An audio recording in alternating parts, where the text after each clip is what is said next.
Welcome to Cyber Threat Intel, your go-to source for the latest updates, news, and insights on cyber threats. Our goal is to arm you with the knowledge to protect yourself in the digital age, whether you're a cybersecurity professional or just curious about the threats lurking in the digital shadows. Make sure to subscribe now on YouTube or your favorite podcast listening platform to join us on the front lines of cybersecurity, because in the world of cyber threats, knowledge is power. Welcome.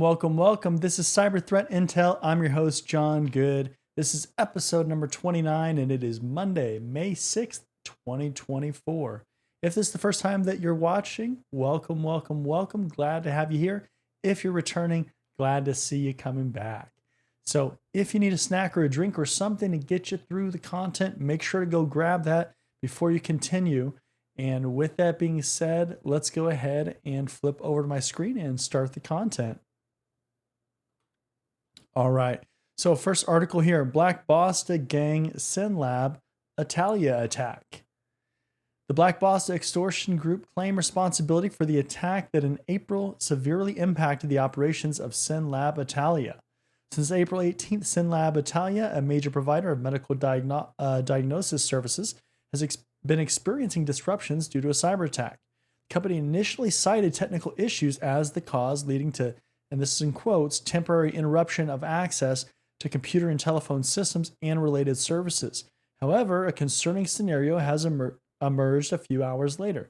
Typically, when we're starting to see incidents or things happen, this is pretty common, right? Companies will come out with some kind of announcement saying there's some temporary outages or disruption to services, things like that, right? And then we find out a little bit later, well, it's because they were trying to figure out what was going on and something more catastrophic or severe has happened. Now, this says the company's statement announced the suspension of all activities at sampling points, medical centers, and laboratories in Italy until further notice. So typically with the severity of an announcement or the severity of the disruption, that will be kind of evident based on what happens, right? Like what the company's response is. This is all part of incident response, business continuity, disaster recovery, all those things, right? So it's very important that your announcement or your notification isn't too aggressive, isn't minimizing whatever has happened, right? You kind of want to be sure whenever you're making an announcement about what's happened. It says SynLab immediately investigated the incident and is working with external experts to contain it. Very standard, right? When you get compromised or breached, you're typically going to bring in an outside or external or third party to come in and help you kind of analyze the events, do some investigations, things like that, whether that is law enforcement, if that's another company, right? Whatever the case is. Company has yet to disclose a data breach, never mentioned in its update that it was the victim of a ransomware attack. So a lot of times we do see these kind of things turn into a ransomware attack instead of just a normal data breach or normal hack, right? And we find that out as kind of things start to unfold. There's a quote here. It says, SynLab informs all patients and customers that it has been the victim of a hacker attack on its computer systems throughout the national territory. As a precaution, all computer systems, company computer systems in Italy were immediately disabled following the identification of the attack in accordance with the company's computer security procedures. So again, this would be like the incident response process, disaster recovery, business continuity, all of those things, right? What can we shut down? What is most critical to the company? How does that affect our overall operations? And then how do we go through that process? So we've already prepared, hopefully, for incident response. So now we've identified that there's some kind of incident. How do we contain that incident? How do we start getting rid of that incident or that eradicate that scenario? Then how do we start to recover? And then eventually we're going to document all of our lessons learned and hopefully improve our processes, not only in the response process, but also what we have as far as the prepare process, right? What do we have in place to minimize these incidents or prevent them entirely? So really important steps, right? You cannot avoid doing those steps. Now it also says, therefore, companies that suffer ransomware attack cannot predict when they will be operational again because they need to eradicate the threat from affected systems and restore any backups, which is true really with a lot of scenarios, right? it's one of those things where you can't always predict ahead of time when you're going to be completely operational back to the state that you were at a 100% normal operational state, because you have to go through that incident response process and you have to make sure that whatever you've done actually got rid of the issue. One of the things that we sometimes see is that, for instance, if a setting or something was created, an account was created, something like that by an attacker, right? And you just remove that, does that actually get rid of the issue? Or is it in your backups? Maybe they've been in the systems for years. Maybe that is not the actual, where the actual problem is now, because yeah, maybe they created an account, but they've also created all these backdoors that exist. And guess what? All of those backdoors are in backups too. So if you restore the backup from last week, maybe that's not actually that helpful, right? Maybe you're just kind of restoring that access for the attacker. So these are all things that you have to consider, all the things that you would go through as far as the thought process and the incident response process for getting back to normal. So very realistic kind of scenario. Definitely one that I hope you don't have to face in your career, but it's possible, right? Whether you're working in cybersecurity now, if you want to work in cybersecurity, maybe you're just working in a company, maybe in like a leadership position or something like that, right? These scenarios are not that fun to deal with. So it is definitely unfortunate when you have to deal with them. Next article here, new R programming vulnerability exposes projects to supply chain attacks. Security vulnerability has been discovered in the R programming language that could be exploited by a threat actor to create a malicious RDS, R data serialization file, such that it results in code execution when loaded and referenced. The flaw assigned the CVE identifier CVE 2024-27322 with a CVSS score of 8.8, and this is the quote, involves the use of promise objects and lazy evaluation in R. AI application security company Hidden Layer said in a report shared with the Hacker News. RDS, like Pickle in Python, is a format used to serialize and save the data in data structures or objects in R, an open source programming language used in statistical computing, data visualization, and machine learning. The root cause behind CVE 2024-27322, which again is this CVE, lies in the fact that it could lead to arbitrary code execution when deserializing untrusted data, thus leaving users exposed to supply chain attacks through specially crafted R packages. So again, supply chain attacks, right? Supply chain attacks is the theme really of these probably 10 years going forward, especially, but over the last few years, it has become more and more of a concern because we've seen attackers really go after these supply chains because these are just significantly weaker areas of security and kind of areas that have been overlooked, frankly, by a lot of companies and a lot of security teams to remain secure or to really shore up that security.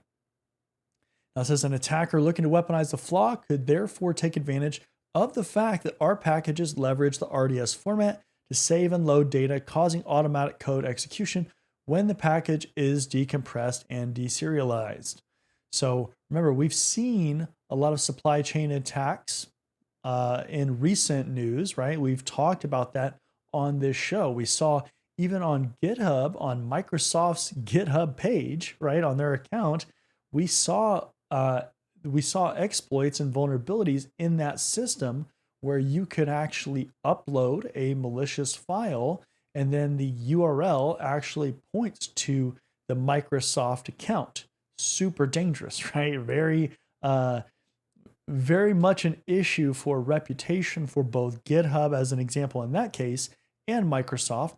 But that's a real scenario where supply chain security is just, it's a serious concern. You have to be aware of it. Now the quote here, it says, R packages are vulnerable to this exploit and can therefore be used as part of a supply chain attack via package repositories. We know this. Security researchers Casimir Scholz and Carrie Ann Evans said, for an attacker to take over an R package, all they need to do is overwrite the RDX file with a maliciously crafted file And when the package is loaded, it will automatically execute the code.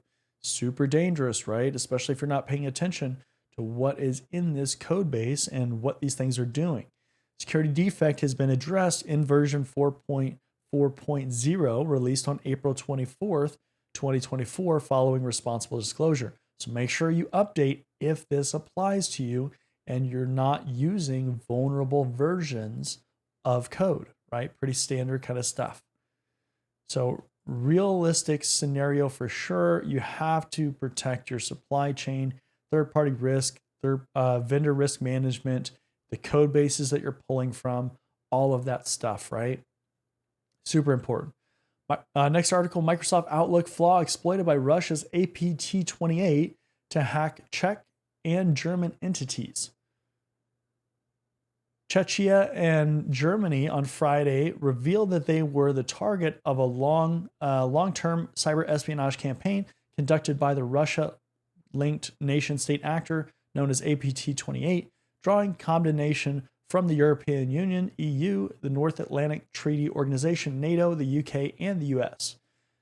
The Czech Republic's Ministry of Foreign Affairs, MFA, in a statement said some unnamed entities in the country had been attacked using a security flaw in Microsoft Outlook that came to light early last year. Security flaw in question is CVE 2023-23397, a now patched critical privilege escalation bug in Outlook that could allow an adversary to access net NTLM version 2 hashes and then use them to authenticate themselves by means of a relay attack. We've seen these kinds of attacks, right, using hashes for the Windows operating system, for example, in history, right, in previous attacks. So that in itself is not new, but certainly anytime that you're able to capture hashes and replay those, reuse those, right, that's always of a concern because it reduces or removes some of those technical barriers or computing resource requirements that attackers might need in order to do things like crack encryption, right? So really important. Some of the industry verticals targeted as part of the campaign include logistics, armaments, the air and space industry, IT services, foundations, and associations located in Germany, Ukraine, and Europe, with the Bundesregierung run. I don't know how to say that. Also implicating the group to the 2015 attack on the German federal parliament, Bundestag. So one of the things here too is, right, when things like this happen and bugs come out, notices are given by vendors, make sure you update your software, right? Don't allow a super old vulnerability to continue to remain in your environment. It's just not reasonable, right? That's not having your due diligence covered. Late last month, Microsoft attributed the hacking group to an exploitation of a Microsoft Windows print spooler component CVE 2022-38028 CVSS score of 7.8 as a zero day to deliver a previously unknown custom malware called Goose Egg, which we did talk about on the show before, to infiltrate Ukrainian, Western European, and North American government, non-government, educational, and transportation sector organizations. There's a quote here. It says, recent activity by Russian GRU cyber group APT28, including the targeting of the German Social Democratic Party executive, is the latest in the known pattern of behavior by the Russian intelligence services to undermine democratic processes across the globe, the UK government said. So we've seen a lot of this stuff come out of countries like Russia, North Korea, China, right? We've seen these attempts to do certain things like undermining democracy and these targeted kind of attacks, right? All right, next article here. Email security loopholes are latest path for North Korean social engineering attacks. Shocker, North Korea is in the news again for hacking. Hackers connected to the government of North Korea are exploiting loopholes in email security systems to send spoofed messages that look legitimate, allowing them to pose as journalists or academics. Several federal agencies, including the FBI, NSA, and State Department, published an advisory this week warning that hackers within the Kimsuki operation are targeting improperly configured DNS domain-based message authentication, reporting, and conformance DMARC record policies. DMARC, more than a decade old, is a security tool used by email platforms to authenticate messages and make it so popular domains can't be spoofed.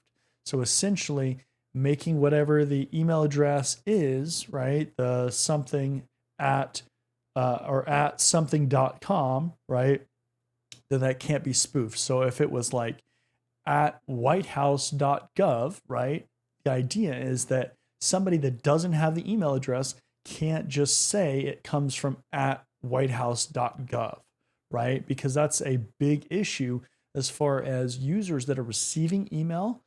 Even if you're a security conscious person and you see a well-known domain like that, you're going to kind of subconsciously think, hey, yeah, this is a trusted domain and that's good, right? So that is why this is a pretty big deal, right? We have to protect the integrity of that. We've seen other DNS attacks lately, so that in itself is not new. According to the agencies, North Korean hackers are targeting improperly configured DMARC setups to make it look like their emails are coming from a legitimate domain's email exchange, allowing them to masquerade as experts or academics with credible links to North Korean policy circles. Campaign tracked by the agencies ran from the end of 2023 into early 2024. There's a quote here: North Korea leverages these spear phishing campaigns to collect intelligence on geopolitical events, adversary foreign policy strategies, and any information affecting North Korean interests by gaining illicit access to targets' private documents, research, and communications, the agency said. So think about this. If you can pose as somebody legitimate or from a legitimate organization, there's no reason why you couldn't kind of elicit or get some of this information from people just interacting, right? It's like, okay, you're from this research organization. I trust that research organization. I'm going to be more willing to share information, even if it's just surface level information or, not as deep technical kind of information with you because I trust your domain. So again, this is a really serious issue that has to be protected and configured appropriately in your organization, right? You have a responsibility to protect your domain, right? Just like you would protect your building with your employees, protect your company, protect your reputation, protect your brand, all the information that you house, right? Or that you store. So really, really important. Can't stress that enough. All right, next article here. Microsoft says April Windows updates break VPN connections. Microsoft has confirmed that the April 2024 Windows security updates break VPN connections across client and server platforms. The company explains on the Windows Health dashboard that Windows devices might face VPN connection failures after installing the April 2024 security update or the April 2024 non-security preview update. List of affected Windows versions include Windows 11, Windows 10, and Windows Server 2008 and later. So basically, everything that you should be using at this point, right? That's all the server versions, and you should be on at least Windows 10 right now. Hopefully you're on Windows 11 already. But yeah, all of the Windows versions that are basically in use right now. While Microsoft has yet to provide the root cause behind these VPN failures, it advised home users to use the Windows Get Help app if they need support with their personal or family accounts. It also said that small business and large business enterprise customers who require help should reach out to the dedicated support for business portal, right? Typical kind of support, right? While there is no workaround for this issue on affected systems, until Microsoft provides a fix, you can uninstall the security updates to temporarily address the VPN problems. So if you're going to uninstall updates, remember that might expose you to other issues, right?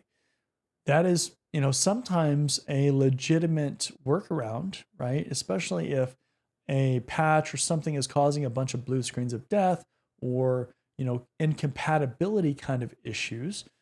But again, that can open up other issues. Now, this should all be a part of your patch management process, right, that you have in place, because typically with patch management, you're going to have to install or update patches within a certain time frame. So depending on the kind of patch, depending on the severity, if there's vulnerabilities associated to it, all of those things matter, right? Because if you have a critical issue in there, you're going to update it pretty quickly. Now, if you have to roll back that, well, then you have to address that. You have to document that, why you did that. So that way, in a week, in 2 weeks, if you all of a sudden forget why you rolled back that patch, and then you realize that your vulnerability scanner is saying that you're missing a patch, well, yeah, you need to document that so that then when somebody looks at that, they can say, oh, okay, this is why we aren't installing it yet, right? And then, of course, when something new comes out, a new patch, then you would install that and kind of go through that process.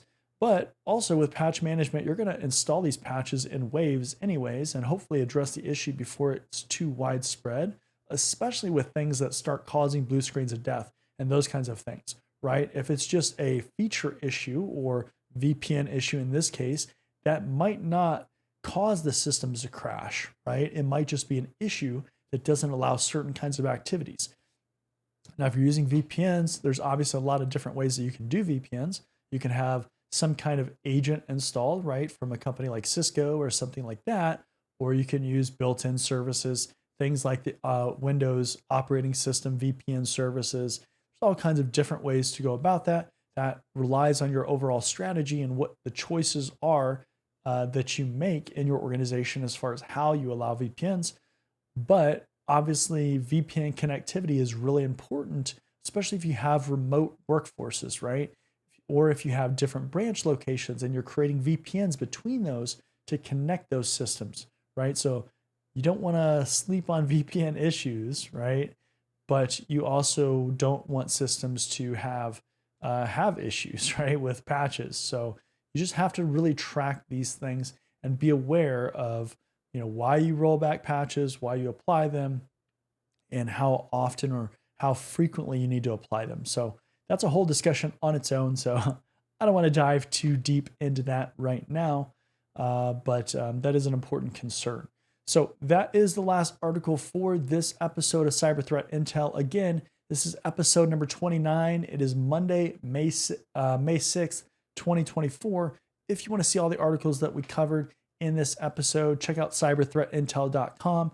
You can also find all the places that we are on. We're on YouTube. We're on all the podcasting platforms that you could imagine.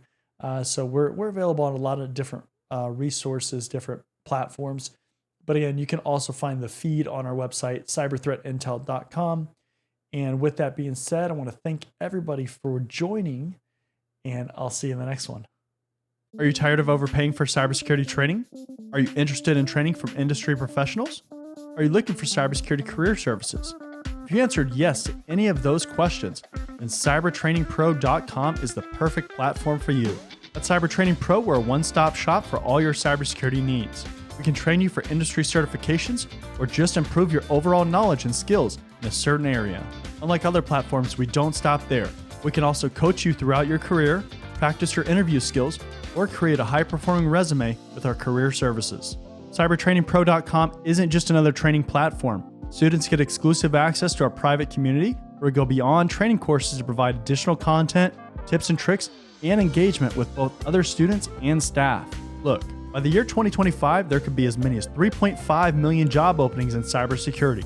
With so much opportunity, why not maximize your career potential with a platform that cares about your success? Come join us at cybertrainingpro.com and start building your future today.